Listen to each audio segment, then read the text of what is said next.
Hello everybody, Dime here, and welcome to another video. Here it is done. 150 plus hours into this game, and likely that number will keep going up in the next few weeks. In the days and weeks after the game launched, there has been more to the Cyberpunk 2077 story besides the actual game. In this review, I will put that stuff aside and give you my opinion about the game CD Projekt Red launched.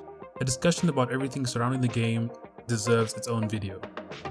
With that out of the way, 150 plus hours, let me explain.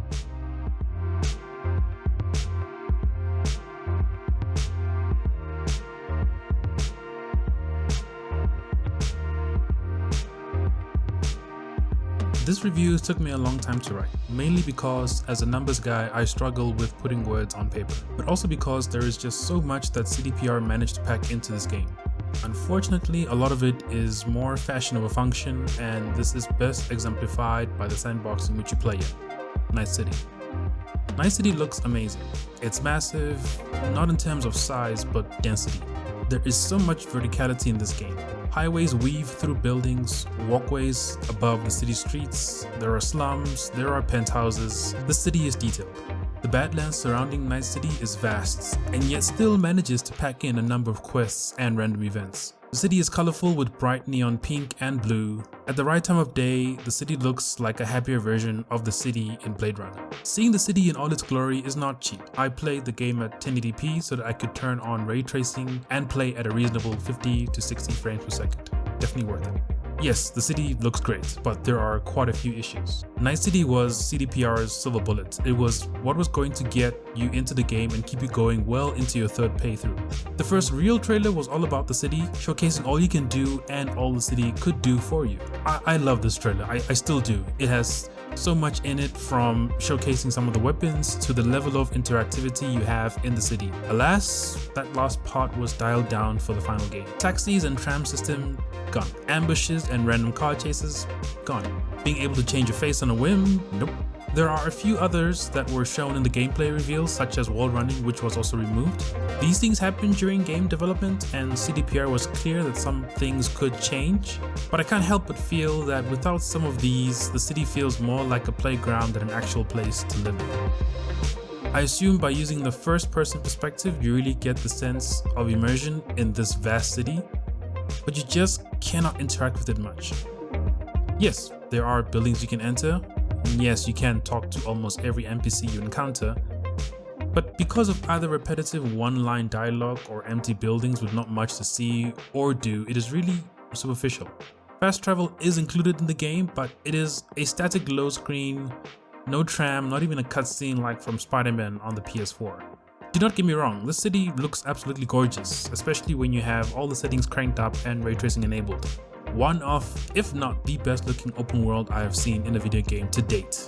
It's just, Cyberpunk is an RPG, and for the most part you are presented with a number of options to deal with a particular situation. For instance, early on in the game you need to acquire this bot. You can choose to take it by force, partner up with a corpo, or betray that corpo and partner with the guys you're attempting to buy the bot from. Each has their own outcome, not necessarily on whether or not you get the bot in the end, but it can affect the outcome on some of the characters in the game. This type of gameplay element is present in a number of encounters. Another simple example further on in the main campaign is you come across the sleaziest Ripper Doc in the game, and you can choose to do the honorable thing and treat him like the pig that he is. If you do, you can miss out on some pretty cool cyberware that you cannot get anywhere else. Causality is effectively done in the game. That RPG element is further enhanced as some decisions you make open up options further along in the game. It can mean the difference between having access to a number of endings or not.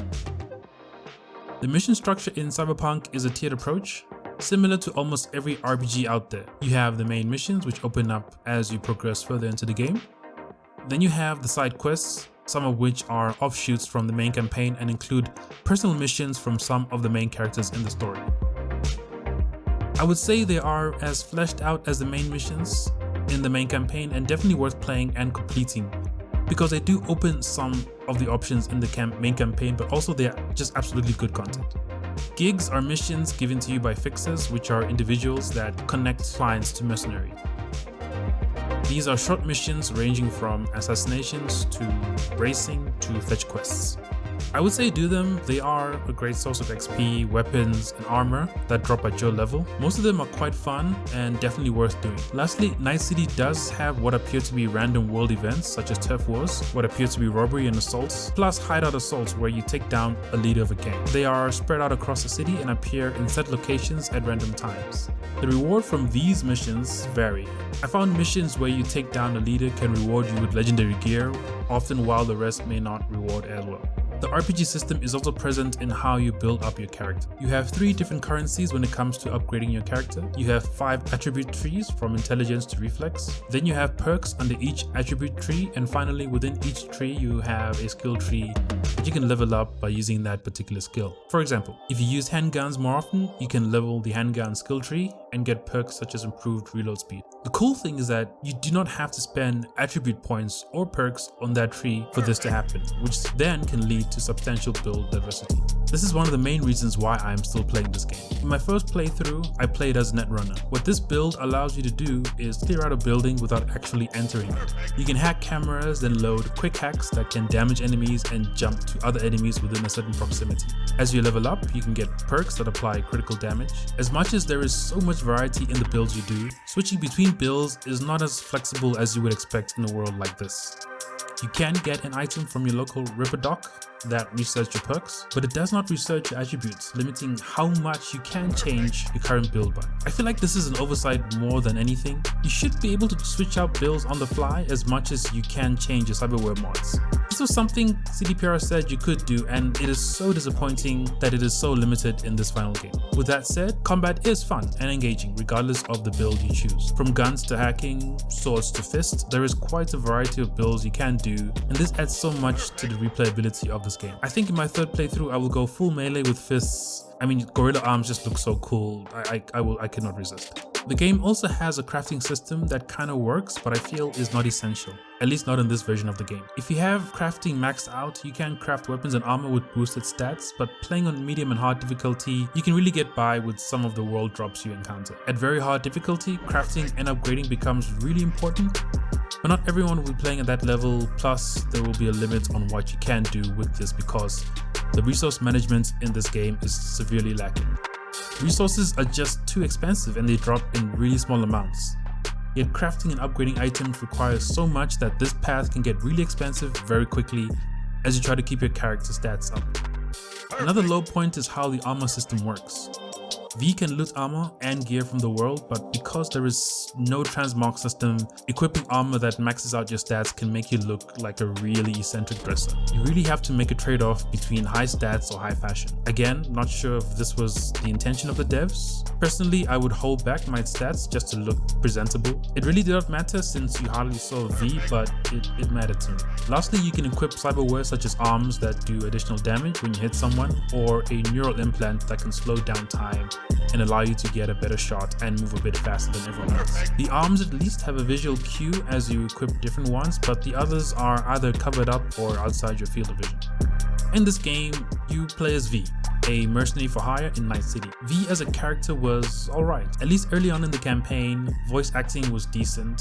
I personally enjoyed female V more than male V. V felt less like my avatar and more like a fully fleshed character that I was controlling, kind of like Geralt in the Witcher series. This was not a bad experience, and like I mentioned, V really does show depth later on in the campaign. I had fun, it was cool, nothing bad to say here.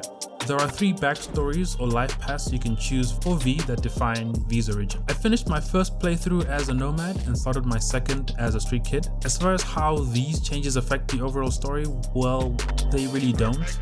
You can change some of the dialogue along the way and make some encounters easier than other paths, but the conclusions are the same. What I did notice was 1 or 2 unique quests to each path, but these are short, inconsequential quests which are easy to miss and make no difference to the rest of the game. After this, well, the rest of the core campaign is actually quite short. I estimate it would take about 20 hours to complete without spending time doing side quests or gigs. To be quite honest, this is really short for a game that calls itself an RPG, and this is where the main campaign kinda drops the ball. CDPR did reduce the length of the story since some felt the Witcher 3 campaign was a bit long, The problem is, there is like 50 hours of side content in the game that easily overshadows the main campaign. What makes it worse is, as expected, a lot of it is not related content. Yes, you are a mercenary. Yes, you do take jobs from fixers that are varied and really some are pretty cool. But when the main campaign presents you with some really high stakes that are time sensitive, it is hard to believe that V would take time out to do boxing, for instance. This is not to say that the side content is not great, but you really need to accept that there are two paths to the story. V the mercenary, and V the mercenary with a ticking time bomb in their head that will stop at nothing to survive. This is a shame because the campaign and the possible endings are so nice. They range from poignant to tragic in the most beautiful way. There is a worse ending for sure, but this ending I think is the perfect ending for someone in this world. The endings are perfect. I would place them around the level of the ending you see in the Witcher 3 Blood and Wine ending if you choose to be celibate to either Triss or Yennefer, but not both. They did it. They finally did it. They made me care about a digital character. The characters in this game are great. This is where I saw the value in using the first person perspective. As you talk with these characters, it really does feel like you are there observing all the nuances and facial expressions, something that could easily be lost in a third person perspective. You get to see the most impactful moments in the game up close and it stays with you long after it ends. There are a handful that are really stand out and I will not mention names because I believe the journey from introduction to end is worth the surprise. Do the side quests, meet these characters, invest in the relationships and enjoy. Wow. Ino-san, what happened to you? I do not know. I do not recognize myself. Keanu Reeves nails Johnny Silverhand. It is hard to kind of pinpoint what version of Keanu Reeves was going for, but it works, at least once you get used to it. He starts off a bit mechanical and quite bland, but as you interact with him, which you do a lot, you realize it works. Johnny Silverhand is a living, breathing legend and absolutely walks and talks exactly like that. After the intro, he is with you for the remainder of the game. Having someone to talk in your ear for that long can drone on, but it is quite pleasant and it works. On behalf of the staff of the Independent California Motel, I wish you all sweet dreams. If it's not clear, CDPR knocks it out of the park. Mike Pondsmith's world is so fascinating and you can tell developers had fun filling in that world with unique characters that have so much depth. It really is not hard to say, but the more quiet, nuanced part of the game are its best and these moments will stick with you long after the credits roll. If there is one thing this version of Cyberpunk 2077 asks you to do consistently is to suspend your disbelief. Not in a good way at that. From the way the game was hyped to my own unreasonable expectations, I will admit, you really have to let go of what some of the basics you thought would be included in the game. A working criminal system with effective police AI, a comprehensive transport system, flexible character builds.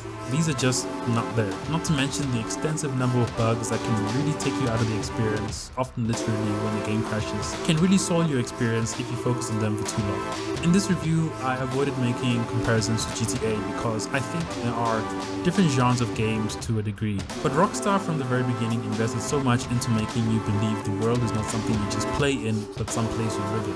I really hope between patches 1.1 and 1.2 and other future patches and DLC, CDPR finds the time to add in some of these missing elements before they move on to the sequel of this game, just to make this game feel more complete.